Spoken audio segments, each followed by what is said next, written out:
Frères et sœurs bien-aimés dans le Seigneur Jésus-Christ, que la paix de Dieu soit avec vous tous.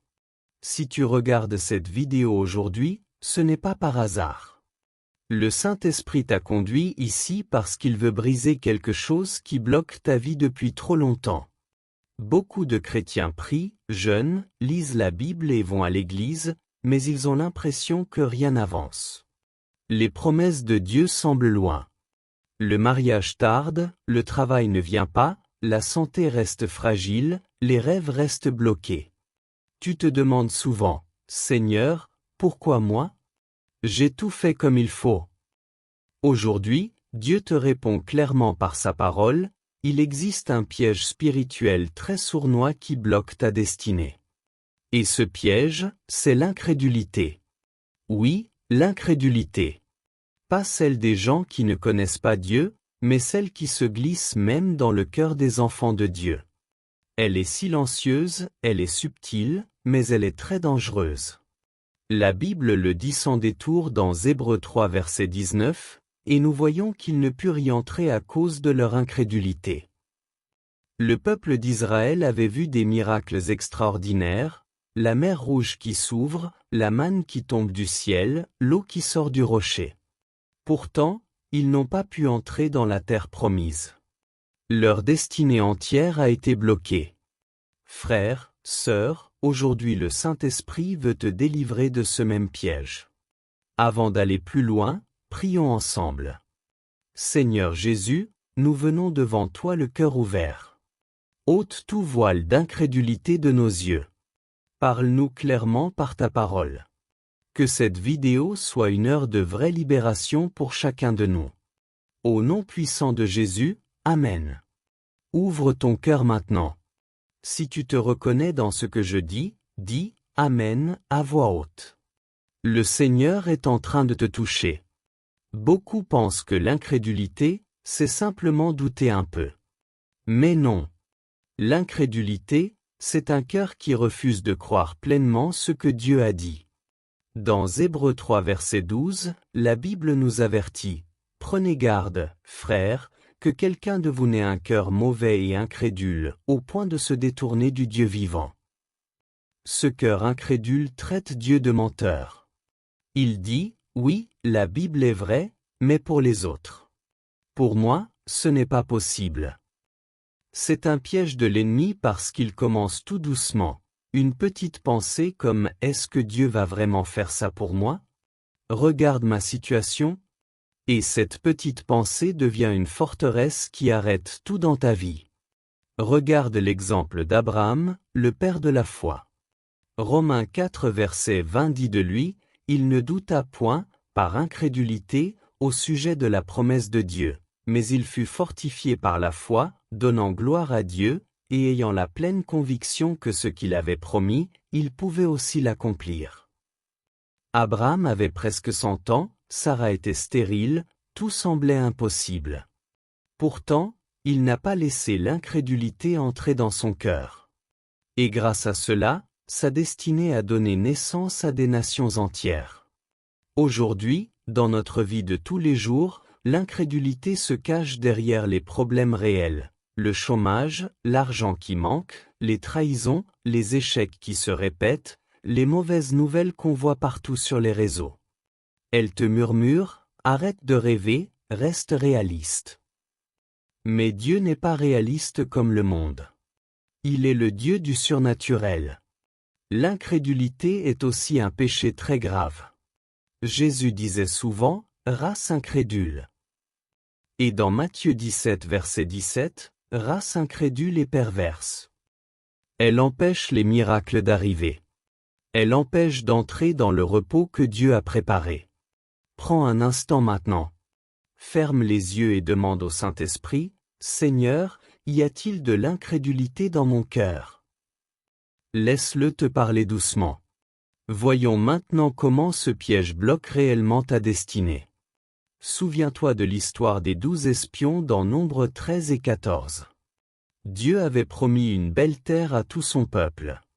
10 espions ont vu les géants et ont dit, « Nous ne pouvons pas y monter, car ils sont plus forts que nous. » Seuls 2, Josué et Caleb, ont déclaré avec foi, nous sommes bien capables d'en prendre possession. À cause de l'incrédulité des 10, toute une génération est morte dans le désert pendant 40 ans. Leur destinée a été complètement bloquée. Le psaume 78 verset 22 dit, « Parce qu'ils ne crurent pas en Dieu, parce qu'ils n'eurent pas confiance dans son secours. » C'est exactement la même chose aujourd'hui. Tu as un appel pour le ministère? L'incrédulité te dit, tu n'es pas assez instruit, tu n'es pas assez saint, tu es trop pauvre. Et tu restes sans rien faire. Tu attends une guérison? L'incrédulité te rappelle tous les échecs que tu as connus. Tu attends un mariage, un bon travail ou une aide financière. L'incrédulité te fait regarder les mauvaises statistiques au lieu de regarder le Dieu qui fait l'impossible. Dans notre monde actuel, avec les difficultés économiques, les familles qui se brisent et les tentations partout sur Internet, l'incrédulité est le piège qui vole le plus souvent la joie, la paix et l'avancement des enfants de Dieu. Elle te garde dans le désert alors que ta terre promise t'attend déjà. Mais la bonne nouvelle, c'est que Dieu veut te faire entrer aujourd'hui même dans ce qu'il a préparé pour toi. Hébreux 4 verset 1 nous dit, « Craignons donc, tandis que la promesse d'entrer dans son repos subsiste encore. » La promesse est toujours valable. Ton destin n'est pas terminé. Ce piège peut être brisé. Comment savoir si tu es pris dans ce piège d'incrédulité? Voici quelques signes très clairs tirés de la Bible. D'abord, tu parles plus de tes problèmes que des promesses de Dieu. Ensuite, tu remets toujours à plus tard ce que Dieu t'a demandé de faire. Tu te compares souvent aux autres et cela te décourage. La peur dirige tes choix plus que la foi. Et enfin, tu as presque arrêté d'attendre des miracles dans ta vie. Si un seul de ces signes te parle aujourd'hui, réjouis-toi, le Saint-Esprit est en train de te délivrer maintenant. Dis avec moi à voix haute, incrédulité, je te vois. Au nom de Jésus, tu n'auras plus de place dans ma vie. Maintenant, voici la partie la plus importante. Comment te libérer de ce piège une fois pour toutes? Voici cette étape simple et puissante tirée directement de la parole de Dieu. Première étape, reconnaître et confesser. 1 Jean 1 verset 9 dit, « Si nous confessons nos péchés, il est fidèle et juste pour nous les pardonner. » Dis simplement, « Seigneur, j'ai douté de ta parole. Pardonne-moi. » Deuxième étape, méditer la parole de Dieu chaque jour. Romains 10 verset 17 nous enseigne, « La foi vient de ce qu'on entend, et ce qu'on entend vient de la parole de Christ. » Lis les promesses à voix haute et répète souvent, « Dieu est fidèle. » Troisième étape, choisir de croire malgré ce que tu vois. Comme Abraham, décide fermement, « Je crois, même si je ne vois rien pour l'instant. » Quatrième étape, t'entourer de personnes qui ont la foi. Les 10 espions ont contaminé tout le peuple avec leur incrédulité. Josué et Caleb sont restés ensemble dans la foi. Choisis bien tes amis. Cinquième étape, passer à l'action dans la foi. Jacques 2 verset 26 dit, « La foi sans les œuvres est morte. » Fais un premier pas concret. Envoie ce dossier, pardonne cette personne. Commence ce projet que Dieu t'a montré. Sixième étape, combattre par la prière et le jeûne. Dans Marc 9 verset 29, Jésus dit, « Cette espèce ne peut sortir que par la prière et par le jeûne. » Septième étape, déclarer la victoire à voix haute.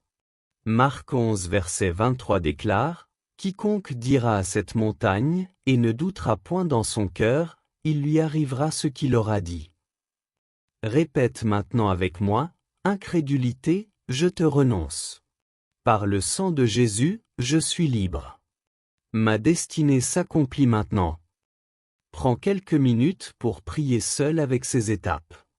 Le Seigneur est en train d'agir dans ta vie. Levons-nous maintenant pour une prière de délivrance. Pose ta main sur ton cœur et prie avec moi. Père céleste, au nom de Jésus-Christ de Nazareth, Je renonce à tout esprit d'incrédulité qui a bloqué ma destinée. Je brise ce piège par le sang de l'agneau. Seigneur, remplis-moi d'une foi vivante et forte. Que ta parole devienne réalité dans ma vie. Je déclare aujourd'hui, ma terre promise s'ouvre devant moi. Les géants tombent. Les murailles s'écroulent. Saint-Esprit, viens maintenant. Guéris, délivre et restaure tout ce qui était bloqué. Amen. Frères et sœurs, tu es libre maintenant. Ton destin n'est plus bloqué. Le piège a été brisé. Marche désormais dans la foi. Si cette parole t'a touché, partage cette vidéo avec d'autres personnes. Écris en commentaire « Je suis libre » et dis-nous ce que le Seigneur a fait dans ta vie. Que le Seigneur te bénisse abondamment. Que sa face brille sur toi. Qu'il te donne sa paix parfaite. Souviens-toi toujours de cette parole. Avec Dieu, rien n'est impossible à celui qui croit. Va en paix. Ta nouvelle saison commence aujourd'hui même. Amen. Amen. Amen.